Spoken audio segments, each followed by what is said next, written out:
Love having him here because he can answer all my dumb technical questions. He's a Net Choice Vice President, General Counsel, Professor of Internet Law at George Mason University, Scalia Law School. He knows of what he speaks.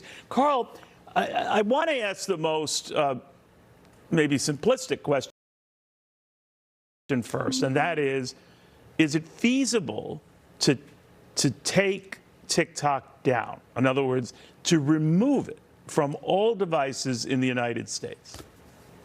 Yeah, that's kind of the question before us. So one of the things that kind of is being alluded to is kind of a ban on app stores for hosting.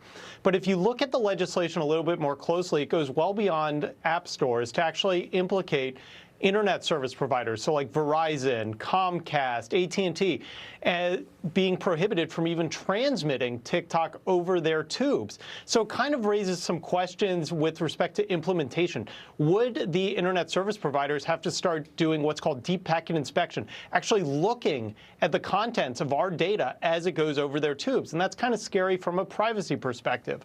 I think one of the other challenges that this legislation will face is going to be in the courts. So we've already seen two different courts reject this approach. Once when President Trump tried to do it, and the other when the state of Montana tried to do it. So it's going to be really interesting to see how the committee has worked really hard to overcome those constitutional challenges and actually get something that will survive a First Amendment opposition. From your vantage point, you avoid politics. I mean, Donald Trump now doesn't seem keen on doing something as draconian as just getting rid of it.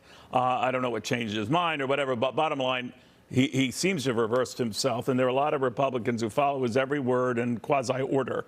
So does that make this a moot point? You know, a lot of the discussion has been around the word ban, but Cathy McMorris Rodgers, one of the sponsors, has made clear this is not about ban, it's about divestiture. Now, that does raise some other questions. I understood the divestiture part, Professor, but, you know, the fact of the matter is we need proof that that's actually going on, right? And that's the problem, right? Right. So one of the legal issues that a lot of people in support of the legislation have hung their hat on is the example of a bookstore that was running illegal operations out the back of it, saying it's a First Amendment violation to shut down the bookstore. And that's kind of a false analogy because in that example, you had clear evidence of violation. Now, one of the things that is happening right now are those closed-door discussions that are going on where the intelligence reports are being provided to the lawmakers that we don't know about the actions of TikTok. Now, one of the things that can be done, and I think should be done regardless, is there's a piece of legislation that's actually been sitting on Biden's desk for well over a year.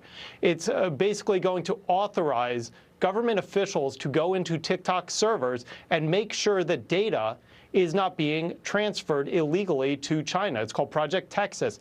And so for some reason, President Biden's CFIUS, the Committee on Foreign Influence in the U.S., has not taken a position on this and not authorized government officials to actually make sure our data is treated safely and securely. All right, we'll have to watch it closely. Carl, very good seeing you again. Thank you so much. In the meantime, we are following other developments, including the border and all the nefarious elements that are getting